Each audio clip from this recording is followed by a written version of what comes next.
las decisiones y los resultados. Entonces la pregunta es, ¿cómo puede un liderazgo sostener legitimidad cuando las decisiones estratégicas obligan a tener ese equilibrio entre principios con las realidades políticas y económicas que son complejas? Gracias, Carolina. Bueno, muy buenos días a todas. Me parece que esta pregunta es apasionante. Todo lo que se trata de la legitimidad me intriga y creo que tenemos que primero llegar a algo muy puntual y es la definición de legitimidad. Vayámonos a la RAE para hacerlo más sencillo. Y la RAE define legitimidad como lo legítimo, lo legal, lo justo, lo razonable, ¿verdad? Pero en la realidad podemos llegar a situaciones que son legales pero no son legítimas.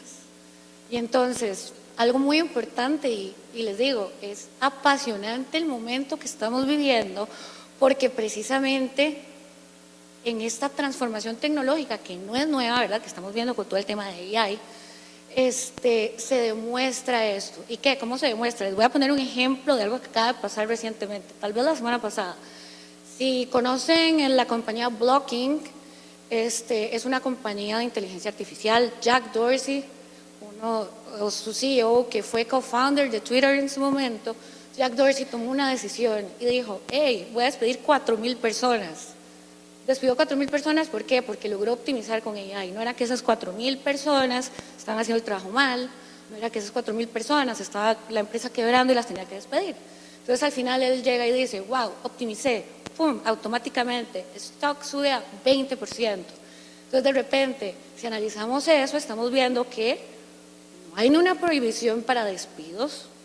Los inversionistas y los shareholders son apasionados de la eficiencia y dicen, wow, aumentó 20%. Entonces, de repente, las instituciones, bueno, las organizaciones o las compañías que tienen influencia y poder de referencia tiran esas señales al mercado. Y entonces los demás dicen, claro, lo más inteligente es que yo haga esto. Y es válido, o sea, es válido, es lo que ha sido inteligente, son el tipo de negocios tradicionales. Pero resulta que, y de nuevo vuelvo, la tensión entre responsabilidad y tecnología no es nueva. Ahora llegamos a un escenario donde tenemos datos, analítica de datos, inteligencia artificial. Entonces de repente hacer transiciones tecnológicas donde no consideremos escenarios más allá de la rentabilidad, como son las personas y el ambiente, parece que carece de inteligencia estratégica, teniendo toda esta información, por ejemplo. En el otro, por decirlo, en la otra mano, tenemos, por ejemplo, empresas, y voy a hablar de una precisamente, que es founder-led de mujer y que las mujeres fueron las que la crearon. Ok, ¿qué pasa con esta empresa? Y que es súper innovador, porque de verdad, estamos en una época donde dice, ay, todo está hecho, ya no se puede hacer nada nuevo. Pero newsflash, sí podemos hacer nuevo en lo que existe en cuanto a la perspectiva y la visión. Entonces, esta empresa se llama Mary Ruth Organics, nació en 2014 y se enfocó en crear vitaminas líquidas, suplementos. Lo crea su fundadora Mary Ruth Gilliam, y Mary Ruth decide con su mamá, que como ella es especialista en bienestar, en nutrición, quiere hacer esto, porque algunos de sus pacientes y personas que conoce afectan las pastillas o tomarse esto todos los días. Entonces crea y diseña este sistema y estos productos, y cuando lo hace precisamente no está en el mejor momento de su vida. Además, yo lo menciono en mi libro que les presento acá. Escribí un libro que se llama Redefining Business Excellence, a Manifesto for Purpose Driven Leadership, y aquí es donde demuestro todas estas situaciones y estos contextos que están ocurriendo para que los veamos con una perspectiva distinta. Entonces, ¿qué hace Mary Ruth?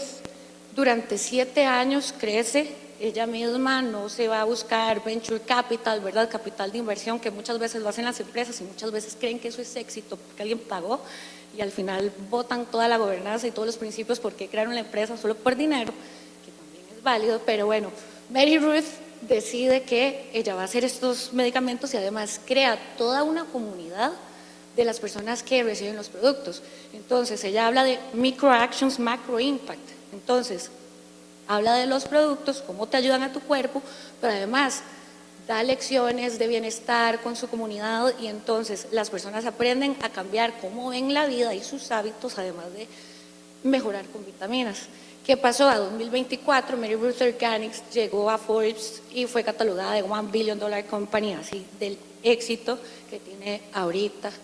Y entonces de repente vos decís, wow, ser rentable no significa que tengo que ser extractivo y dejar de lado a las personas y al planeta, que newsflash happens to be que obtenemos las materias primas del medio ambiente y a las personas les vendemos los productos. Entonces no podemos seguir dejando de lado una integración y una interdependencia entre la economía, la sociedad y el medio ambiente. O sea, creo que queda clarísimo ahora. Y entonces creo que la legitimidad no se trata de ser perfectos, sino de decir, ok, yo quiero solucionar esto con la empresa, con mi trabajo, con lo que estoy haciendo y mantener ese compromiso en el tiempo. No ser perfecto, sino llegar y decir, hey, estos son los errores que he cometido, pero este es mi compromiso y los voy mejorando cada vez. Eso en las empresas, porque las empresas no son más que un conjunto de individuos y como conjuntos de individuos se comportan y se estructuran de acuerdo a los incentivos que reforzamos y a los comportamientos y sistemas que definimos. Por eso es tan importante la gobernanza. Y por eso ni siquiera tiene que ver nada con el gobierno, ni con la ley, ni nada de eso. Estamos hablando del sector privado y de lo que podemos hacer nosotros voluntariamente. Magnífico lo que nos comentás. Mencionaste tu libro, Redefining Business Excellence. Contanos 2 mensajes principales de ese libro y si lo quisiéramos adquirir, ¿a dónde lo adquirimos? Ok, bueno. Redefining Business Excellence lo pueden encontrar en Amazon, está en versión Kindle y también en paperback, que lo pueden ordenar y les llega esta versión. Igual estoy en el proceso de traerlo acá a Costa Rica para que lo tengamos a la mano en la librería internacional. Creo que algo importante que menciona esto y es el primer quote que tiene, y es que cuando vos no conoces tu propósito, el mundo decide quién sos vos. Y lo que pasa ahorita es que estamos conectando con muchas, y más las mujeres, y voy a irme por eso, estamos conectando con muchas narrativas externas que nos dicen qué es lo que tenemos que ser, ¿sabes? Entonces te dicen, vos tenés que ser este tipo de persona o este tipo de mujer y cumplir con este tipo de requisitos, porque si no al final nadie te va a querer. En el punto principal, eso es lo que pasa. Y a pesar de que mi libro habla precisamente de que podemos cambiar e innovar en la forma en que hacemos negocios y creamos valor por un tema voluntario y de co-creación entre las personas que conforman las empresas y no se necesita nada más que voluntad y ese compromiso. También les puedo hablar de los ejemplos que vienen acá, que como les decía, venía Mary Ruth y también está, por ejemplo, Patagonia y Festivals, que también les puedo hablar de esos, pero ok, vamos al punto. ¿Qué es lo que hace? Generar esta reflexión de que podemos hacer mucho para innovar y cambiar la forma en que hacemos negocios y en que definimos el éxito y en que creamos valor. Porque la definición que tenemos de éxito desde hace mucho tiempo y hasta ahora es una definición que se mide por puntos muy superficiales. O sea, se mide por cuánta rentabilidad logré, se mide porque yo tenga un corner office, se mide porque tenga tal vehículo, se mide porque fui a tal viaje, porque tengo acceso a tales y tales cosas. Que de nuevo, eso está súper bien y a todos nos gusta y está genial. Pero cuando eso se convierte en lo único que nos define y que nos da valor, ahí es cuando perdemos la integridad, se cometen delitos, las personas de repente se quedan calladas en cuanto suben más los precios y realmente los liderazgos del futuro y los que valen la pena ahora es que cuando hay más dinero de por medio hacen más preguntas y los que no tienen miedo de decir, sabes, esos son mis principios, esto es lo que yo creo y si no es de esta manera me voy y no voy a participar de esto. Y entonces, tal vez volviendo al ejemplo que iba a hablar de acá, en parte del libro hay 2 capítulos en los que yo hablo de mi experiencia personal y de los red flags que yo vi en mi vida para tomar la decisión de crear una empresa que aportara valor de manera diferente de mi profesión y yo lo llamo Silent Exhaustion, y The Glass House. ¿Cuál es fue la palabra, pero este cansancio silencioso que menciono aquí, es cuando, sabes, a vos te enseñaron de 0 a 7 años y durante toda la vida qué significa ser exitosa, qué significa lograr estos checks para lograr ser alguien en la vida. Entonces, de repente, si haces un análisis, ese análisis hice yo, si estoy logrando todos estos checks y he hecho tantas cosas para ser la persona exitosa que me dijeron, ¿por qué no me siento llena?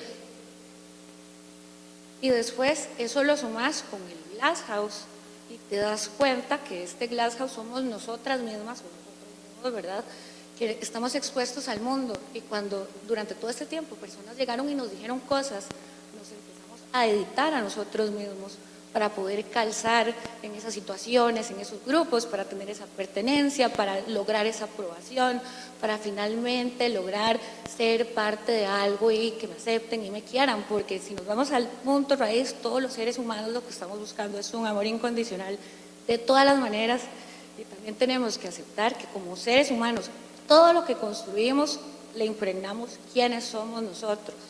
Entonces, si creamos modelos que terminan siendo extractivos, que no consideran a los demás, que son hasta irresponsables, diría yo, porque y tal vez aquí me voy a extender un poco más en el tema, pero se me une. No sé si alguna vez ustedes han tenido la oportunidad de ver el discurso de Steve Jobs que hace en Aspen. Últimamente lo han pasado por X y por varias redes sociales. Porque en 1983, de hecho, Steve Jobs estaba hablando sobre la computadora Lisa y sobre cómo él veía que 50 años más adelante, que ya casi llegamos a ese momento, cómo iba a ver que evolucionaba todo el tema de las computadoras y la tecnología. A decir cierto, hay muchas cosas en las que ha atinado en decir, quiero ver una computadora que la meta en una caja de zapatos, que esa es la MacBook que vemos ahora y decimos, wow, luego ya vimos el iPhone y todo lo que se ha avanzado.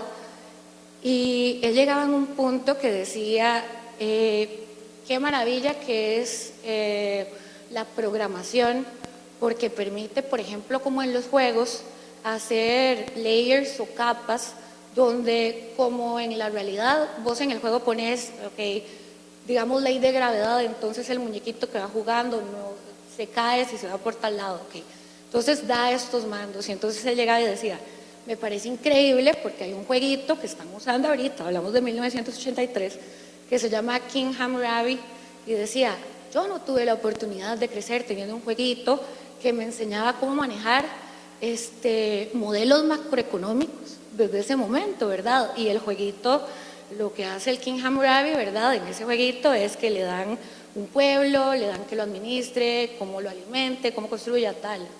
Entonces lo que él dice, los niños aprenden de esto, y entonces vos tenés que decidir, lo hace como en chiste, entre si agarrás y cultivas más o matas a una gente porque no le puedes dar de comer. Caso extremo, ¿verdad? Pero la maravilla de los juegos es que en los juegos a veces la gente puede hacer eso y lo hace con los juegos de video. El punto ahí es que de repente en la realidad nos está pasando lo mismo y tenemos la oportunidad de crear escenarios diferentes con las reglas con las que ya contamos para hacerlo. Y de nuevo, refiriéndome a esta década de los 80s, en ese momento precisamente estaba ocurriendo también una revolución tecnológica industrial, ¿verdad? Estamos hablando de las computadoras, pero también estamos hablando de que General Motors acababa de entrar en competencia. Entonces también hubo un montón de despidos. Y lo que decían era, no se preocupen, ahorita toda esta gente que se fue de General Motors va a encontrar otro trabajo con las computadoras. Lo que decía Steve Jobs en ese momento es, no es racional pensar que en 5 minutos toda la gente que dejó de trabajar en temas operarios, operativos de General Motors va a poder usar una computadora y reinsertarse a trabajar. Entonces, con gran expectativa decía él, wow, tenemos un futuro prometedor. Entonces espero que con esto hayamos aprendido y hayamos logrado avanzar. me imagino que si estuviera ahorita hoy viendo esto y las decisiones que estamos tomando con AI, diría, ok, no usaron el jueguito, ¿verdad?, para manejar modelos macroeconómicos y saber en realidad el poder que ustedes tienen. Y de verdad, el sector privado y la gobernanza en las empresas y tomar estas decisiones es un asunto totalmente de voluntades. No es un asunto, sí va a haber sacrificios y tensiones económicas, tampoco estoy diciendo que la compañía va a quebrar para de repente cambiar todos sus esquemas, pero sí puede hacerlo paulatinamente y puede irlo indicando. Que, hablando de eso también, otro caso que menciono acá es el de Patagonia. Patagonia como empresa es revolucionaria en todos los temas de sostenibilidad. El año pasado sacó un reporte que se llama Work in Progress. Entonces Patagonia, siendo de los que se vuelven legítimos, dice, hey, no soy perfecto, sigo dañando el ambiente con carbón, pero ¿sabes qué? Creé una nueva forma de administrar mi compañía, donde tengo el Patagonia Purpose Trust, y ahí está, todas las acciones de voto están aquí. Luego creé el Holdfast Collective, donde tengo aquí todas las non-voting acciones, y al final, en vez de ser pública, que sí lo es, pero se volvió purpose, porque este trust que ellos crearon lo que hace es que independientemente de las personas que pasen por ahí, ya los enfoques principales de Patagonia son personas, ambiente y rentabilidad. La lograron, obviamente, pero lo más importante para ellos y que no cambie es el tema del propósito. Y otro caso que también ilustra muchísimo esto, no sé si conocen a Jimmy Donaldson, que es Mr. Beast. Jimmy Donaldson para mí es admirable, y su nueva meta con Feastables, que es una marca de chocolates, y que espero que los prueben y los compren porque tenemos que apoyar a las personas que realmente se están comprando este tipo de innovación, este tipo de compromisos. Jimmy Donaldson, con estos chocolates Feastables, lo que detectó fue que en la industria del chocolate, a la que tuvo acceso, donde están todas estas empresas tradicionales de todo el tiempo, encontró una inconsistencia en la cadena de autoabastecimiento. ¿Y cuál fue la inconsistencia? Que hay child labor en Ghana. Y entonces todas estas grandes empresas del chocolate que tanto les gusta, muchas de ellas tienen esa inconsistencia y probablemente hacen filantropía y tal vez hacen una fundación en ayudar niños, pero a ver, ahí no estamos siendo coherentes.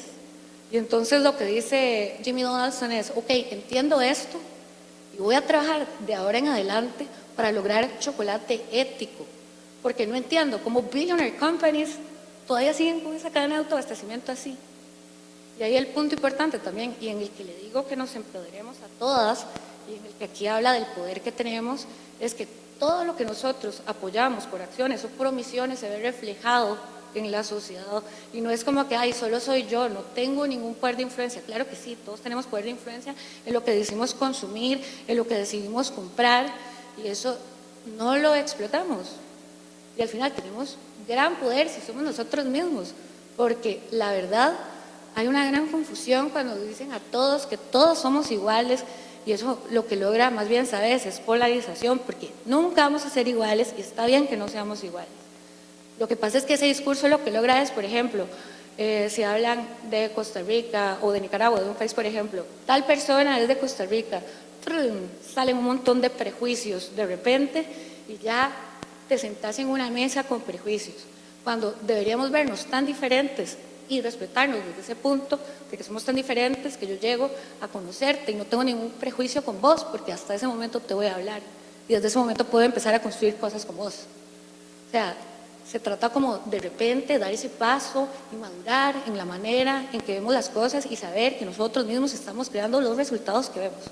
Desde los sistemas, desde la manera de lo que reforzamos, como les decía al principio, en el tema de Jack Dorsey, lo que se refuerza es la extracción y se aplaude.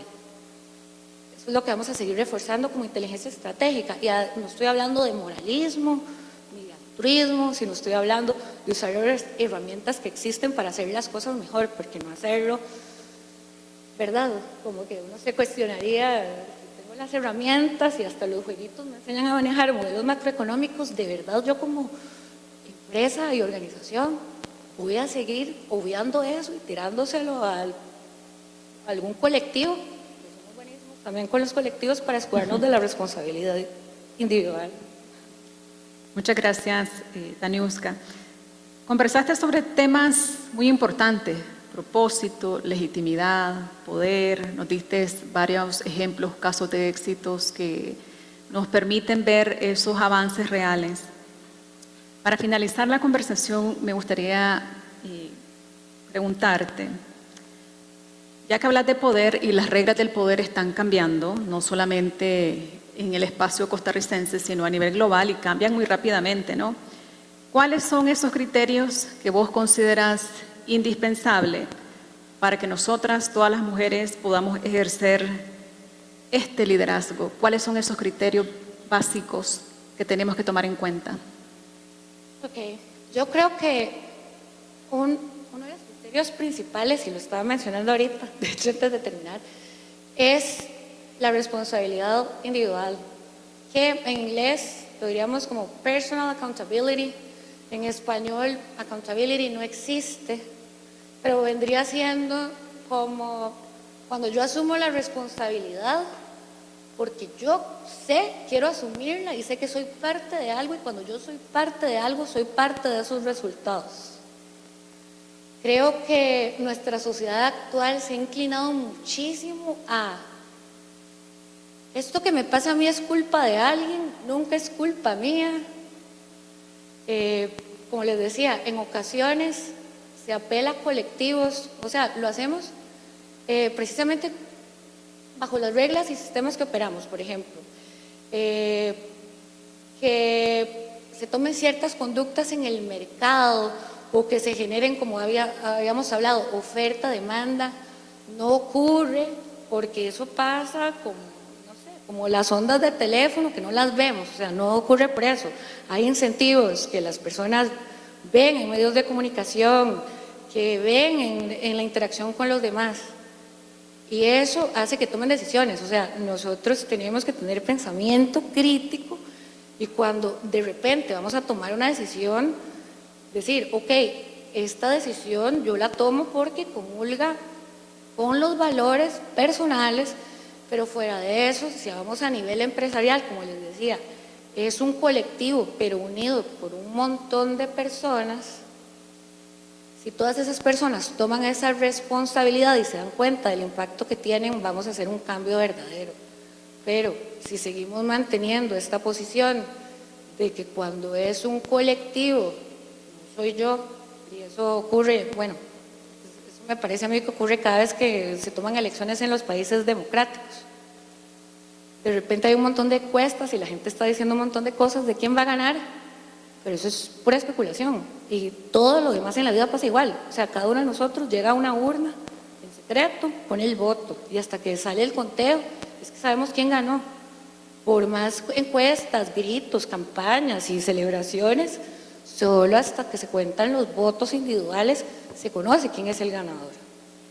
En realidad, para las otras decisiones opera nuestro poder de decisión igualmente, pero de repente decimos, es que la colectividad piensa que esto, es que este grupo está decidiendo que esto. ¿Quiénes son ese grupo y esa colectividad? Son personas igual que nosotros, son personas que moldean. Las decisiones colectivas, individuales de muchos moldean ese colectivo, no el colectivo modela al individuo.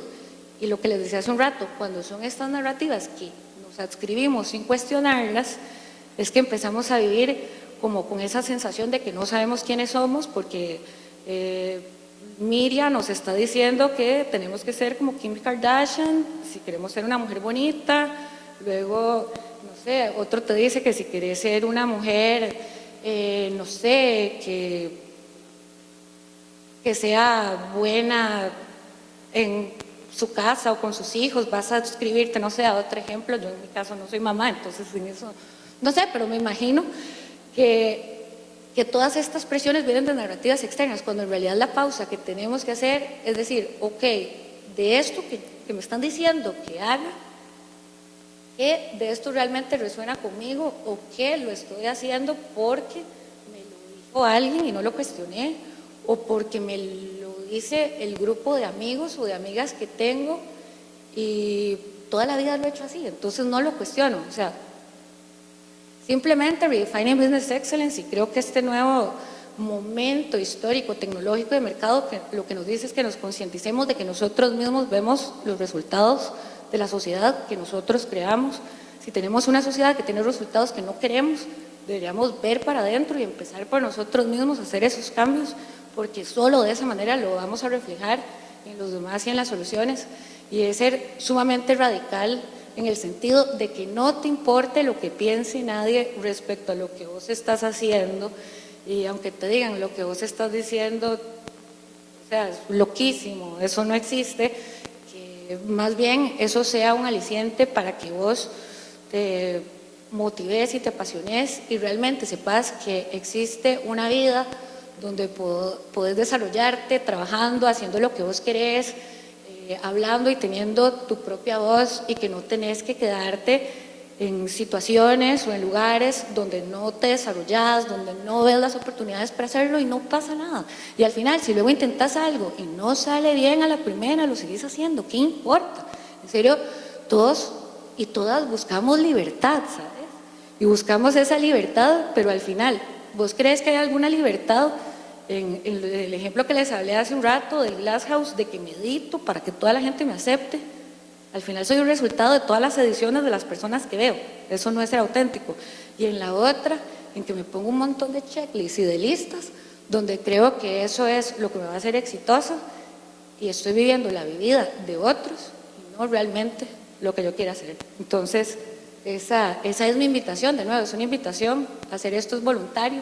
Ya vieron que hay personas en el extranjero, y yo, desde Bedrock Consultants, mi empresa, y con los clientes que atiendo, también estamos haciendo lo mismo. Entonces es bastante emocionante, porque es una forma de retar el status quo desde la perspectiva de no tengo que pedir permiso para hacer lo que es correcto. Entonces es la invitación para todas. Gracias. Muchas gracias por toda esta charla tan amena, por todos estos mensajes, darnos esta visión de largo plazo, pero también invitarnos a actuar con convicción en el momento.